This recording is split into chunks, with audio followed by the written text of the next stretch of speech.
अस्सलामुअलैकुम आदाब दोस्तों, मैं हूं शम्स सईद और आप देख रहे हैं न्यूज़ हर खबर आप तक। दोस्तों, दिल्ली को फिर से वही दर्द देने की कोशिश की गई जो 2020 में मिला था। दिल्ली को फिर से दहलाने की कोशिश की गई और दिल्ली में फिर से वही दंगा कराने की कोशिश की गई।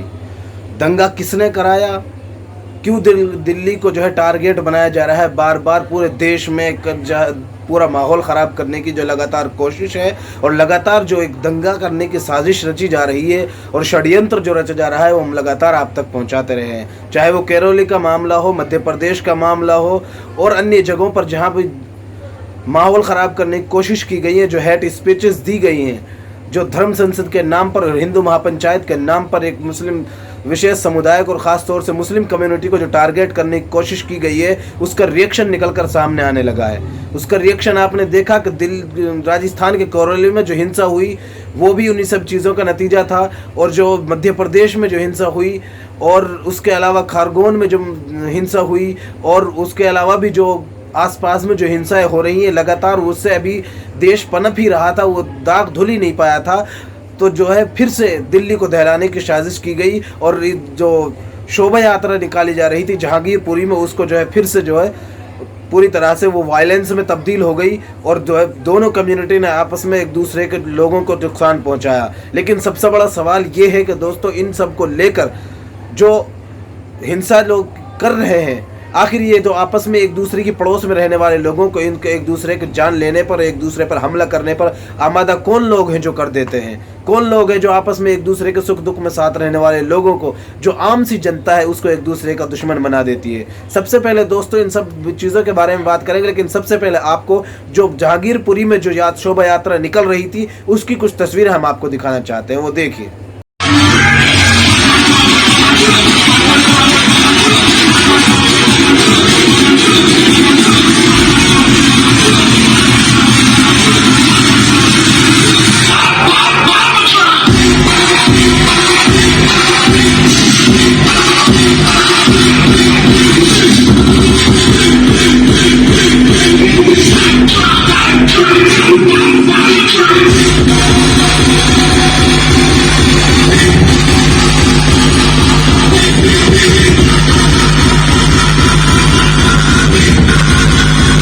तो आपने ये तस्वीरें जो हमने अभी आपको दिखाई, जो वीडियोस आपको दिखाए हैं, जो वीडियो आपको उसको जो है ट्वीट किया है, हम आपको बता दें, ये जो है कंवलप्रीत कौर हैं, इन्होंने इसको ट्वीट किया। This is from Jahangirpuri Delhi today afternoon. ये दिल्ली जहांगीरपुरी का है, जो आज का है, दोपहर के बाद का। Hanuman Jayanti March was taken out by local Bajrang Dal youth. Local Bajrang दल के जो जवान थे, उन्होंने जो है उसके ज़रिए जो ये हनुमान जयंती की यात्रा निकाली जा रही थी। One can see aggressive march accompanied with baseball bats। मतलब इन्होंने जो है इसका एग्रेसिव तरह से जो निकाला जा रहा था उस पर सीधे तौर पर इन्होंने निशाना साधा है और कहा है कि इन्होंने इसकी तस्वीरें साझा करते हुए ये सब लिखा है। इसी को रिट्वीट किया है इन्होंने, अशरफ हुसैन है, इन्होंने भी इसको रिट्वीट किया है दोस्तों। अब आप देखिए किस तरह से जो है ये शोभा यात्रा निकल रही थी, उसके बाद जो वहाँ पर जो झड़प शुरू हुई और वहाँ पर जो पूरी तरह से हिंसा में तब्दील हो गई और पूरी तरह से हिंदू मुस्लिम एक दूसरे के आमने सामने हो गए, जिसमें दर्जनों लोग घायल हो गए, कई पुलिस वाले जो पुलिसकर्मी घायल हो गए और लगातार पूरे राजधानी का माहौल जो है पूरी तरह से ख़राब करने की कोशिश की गई। और इसके बारे में सबसे पहले हम, जो आपको पता है दोस्तों, जब भी इस तरह की कोई हिंसा होती है, कोई भी मामला होता है, नेता अपनी रोटी सेकने आ जाते हैं। आप देखिए कि सीएम अरविंद केजरीवाल और भाजपा के बहुचर्चित नेता अनुराग ठाकुर, आपको याद होगा पिछले दिनों में जो दंगे हुए थे, उनसे पहले जो नारा देने वाले थे, देश के गद्दारों को गोली मारो सालों को जो नारा लगवाया था, और वही एक नेता। और उसके अलावा कांग्रेस और सीएम अरविंद केजरीवाल, इन तीनों के बयानात आप सुनिए, हम आपको दिखाना चाहते हैं। उसके बाद हम आपको वहाँ की जो स्थिति के जो वीडियोस हैं वो भी हम आपको दिखाएंगे, लेकिन सबसे पहले आप इन तीनों की अपनी अपनी राय सुन लीजिए। जैसे ही मौका मिला एक दूसरे पर वो थोपना शुरू कर दिया, केंद्र सीएम पर, सीएम केंद्र पर, और कांग्रेस दोनों पर थोप रही है। शांति बनाए रखना, बिना शांति के तो देश तरक्की नहीं कर सकता। सब लोगों को शांति बनाए रखनी है, सब लोगों को व्यवस्था बनाए रखनी है, और अगर ज़रूरत पड़े तो जो एजेंसीज़ हैं, जो पुलिस है, जो सरकारें हैं जिनकी जिम्मेदारी है, दिल्ली में केंद्र सरकार की जिम्मेदारी है, तो केंद्र सरकार दिल्ली में शांति व्यवस्था बनाए रखे। वो मुख्यमंत्री हैं केजरीवाल जी, लेकिन जिम्मेदारी कोई लेने के लिए तैयार नहीं है। ये जो वोट बैंक की राजनीति के कारण ये लोग देश में इस तरह का वातावरण पैदा करने का प्रयास कर रहे हैं। मैं यही कहना चाहता हूं, ये नफरत के बीज बोने का काम जो विपक्षी दल कर रहे हैं, अपनी राजनीतिक नैया को डूबने से बचाने के लिए। केजरीवाल जी तो अपनी पंजाब में राजनीति चमका रहे हैं, वो तो सुंदरकांड के पाठ में बिजी हैं। बीजेपी दंगे करवाने में कहीं ना कहीं ऐसे लोगों का, अभी कपिल मिश्रा और तमाम लोगों के बयान सुन रहा था मैं, कहीं ना कहीं आग में घी डालने का काम तमाम बीजेपी के जो लोग हैं उन्होंने किए हैं, और उन्हीं का नतीजा है। 7-8 साल की मेहनत है बीजेपी की। से सारे नेता एक दूसरे पर थोपने में लगे हैं। आप जानते हैं कि दिल्ली की जो पुलिस है वो केंद्र शासित है, अमित शाह जी के अंडर में आती है, और जब इन सब चीजों के होने के बावजूद जो केंद्र के जो मंत्री हैं अनुराग ठाकुर, वो सीधे तौर पर जिम्मेदार ठहरा रहे हैं इसके लिए केजरीवाल को, सीएम अरविंद केजरीवाल को, जिनकी पुलिस पर कोई हुक्म नहीं चलता, और जो कुछ करने के लिए भी उनको साथ में एलजी को लेकर चलना पड़ता है, और पुलिस तो उनके अंडर में है ही नहीं। उसके बावजूद किस तरह की ढिठाई के साथ एक दूसरे पर वार पलटवार कर रहे हैं कांग्रेस बीजेपी और आम आदमी पार्टी को जिम्मेदार ठहरा रही है। इस तरह से वार पलटवार शुरू हो गया है। यहाँ पर एक चीज का जिक्र करना और जरूरी है दोस्तों, आपको पता होगा पिछले दंगों में कपिल मिश्रा का जो बयान था दंगों से पहले, वो बहुत ज्यादा बहुचर्चित हुआ था। खरगोन का हमने आपको वीडियो दिखाया था, वहां पर किस तरह से लोगों को भड़काने की कोशिश कर रहे थे, उकसाने की कोशिश कर रहे थे। लेकिन अभी जो हम आपको उनका बयान बता देते हैं कि उन्होंने कहा है कि ये जो बयान आया है ये उनका, कि ये जो दिल्ली में जो हमला हुआ है वो आतंकी हमला है, और जो वहाँ पर जो घुसपैठ ये हैं उन्होंने दिल्ली को जो है जो शोभा यात्रा निकल रही थी उस पर उन्होंने किया है। आप इनको जानते हैं, ये पहले से ही जो है सीधे तौर पर चलती फिरती जहर की पुड़िया है। हमने आपको पहले भी बताया था कि जहाँ भी जाते हैं सिर्फ जहर उगलते हैं, बजाय इसके कि शांति की अपील करते, ग्राउंड जीरो पर जाकर वहाँ पर नियंत्रण करने की कोशिश करते, अपनी बयानबाजी शुरू कर दी है दोस्तों। अब हम आपको वीडियोस दिखा देते हैं, कुछ तस्वीरें दिखा देते हैं कि किस किस तरह से दंगा हुआ और किन किन चीज़ों को नुकसान पहुंचाई गई। वो सारे वीडियोस हम आपको छोटे छोटे करके सारे वीडियोस जो हैं वो दिखाना चाहते हैं, वो देख लीजिए आप।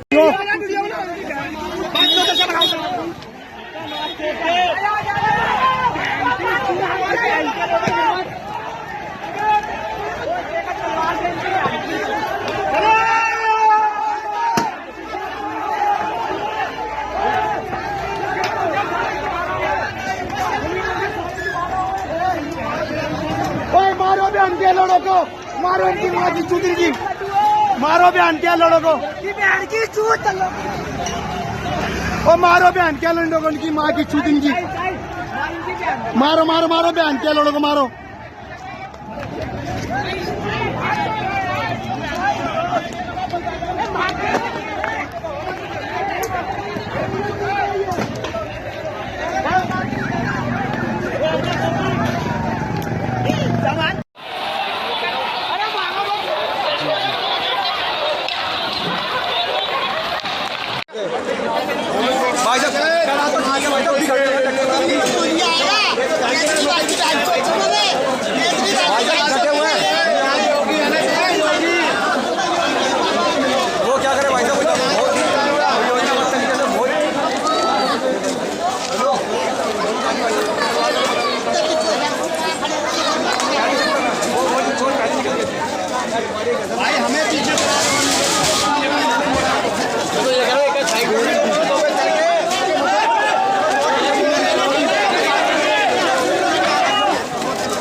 अरे यहाँ से बनेगी सही।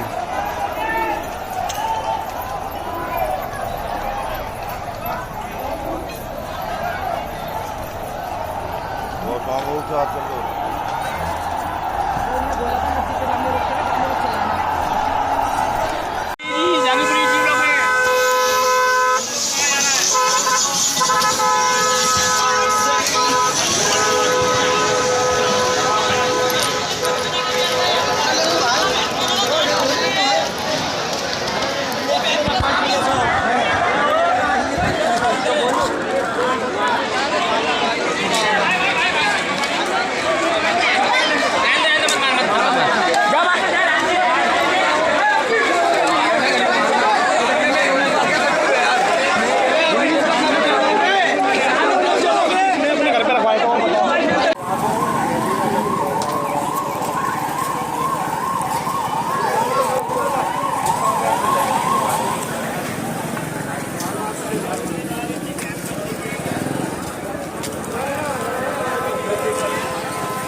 आपने देख लिया जिसमें वहां पर पत्थरबाजी हुई, किस तरह से क्षति पहुंचाई गई एक दूसरे समुदाय को एक दूसरे समुदाय द्वारा, और किस तरह से वहां पर माहौल ख़राब हुआ। पूरी दिल्ली को फिर से दहलाने की साजिश रची गई, वो आपके सामने है दोस्तों। इसी दरमियान एक और ट्वीट जो है निकल कर आ रहा है, मिल्लत टाइम्स का है, हम आपको दिखा रहे हैं। इसका वीडियो हम आपको दिखाना चाहते हैं।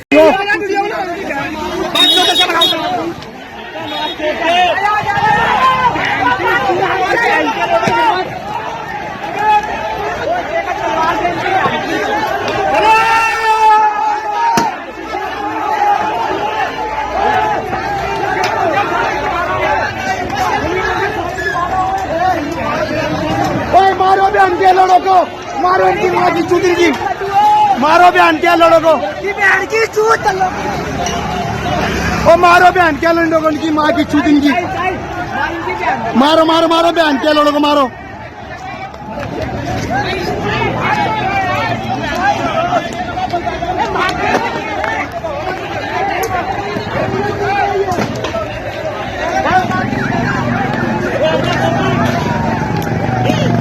जो पहले मस्जिद के सामने जुलूस निकाला गया, फिर वहां पर जो है नारेबाजी की गई, इस दौरान वहां पर पत्थरबाजी भी हुई।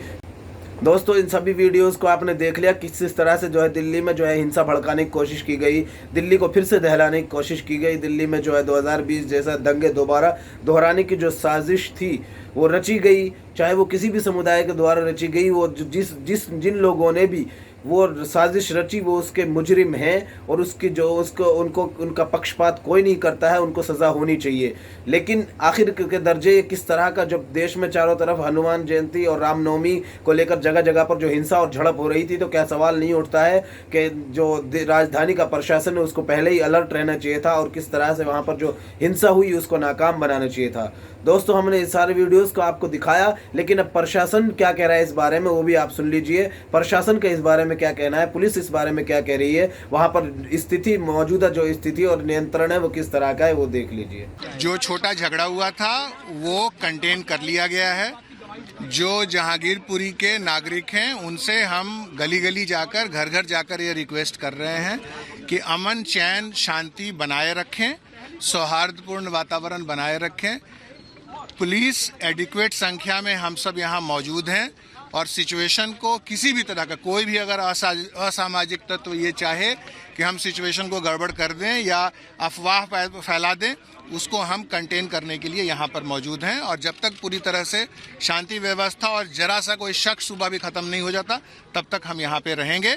और लोगों से अपील है, और आपके चैनल के जरिए से भी हम ये अपील करना चाहते हैं लोगों से कि किसी भी तरह के अफवाह पे विश्वास न करें। यहाँ पर अमन चैन शांति व्यवस्था मुकम्मल तरीके से बरकरार है, पुलिस यहाँ पर मौजूद है, और कोई ग्रुप या कोई भी असामाजिक तत्व किसी भी तरह की कोई गड़बड़ी पैदा नहीं कर पाएगा।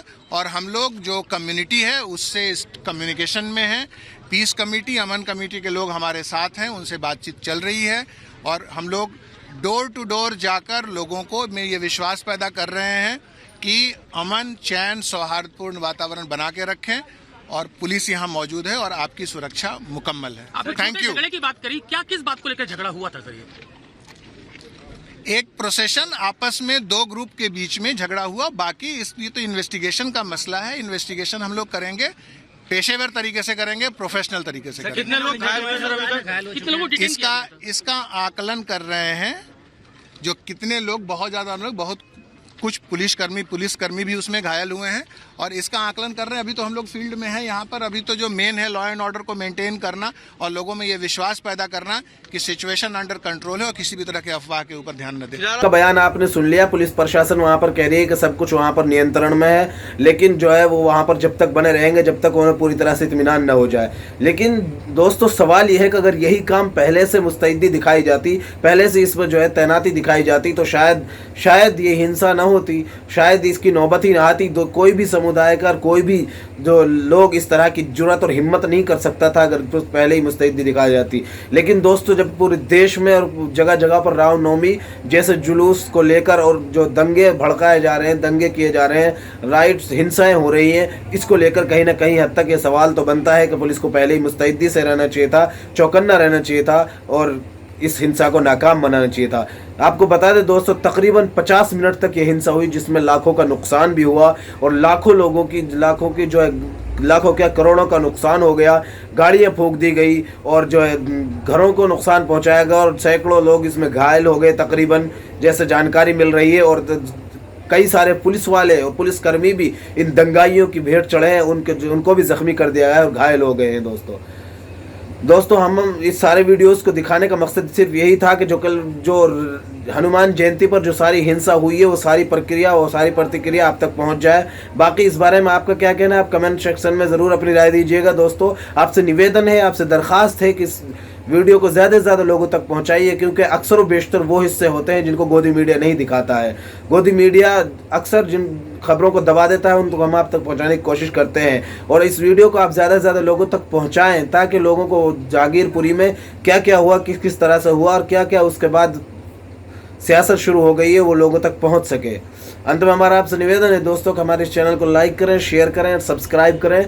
और अगर आप इस खबर को फेसबुक पर देख रहे हैं तो हमारा फेसबुक पेज हर खबर आप तक को ज़रूर लाइक और फॉलो कीजिएगा। इस वीडियो में इतना ही, हमें दीजिए इजाज़त, फिर मुलाकात होगी आपसे किसी ऐसी खबर के साथ। तब तक के लिए जय हिंद, धन्यवाद दोस्तों।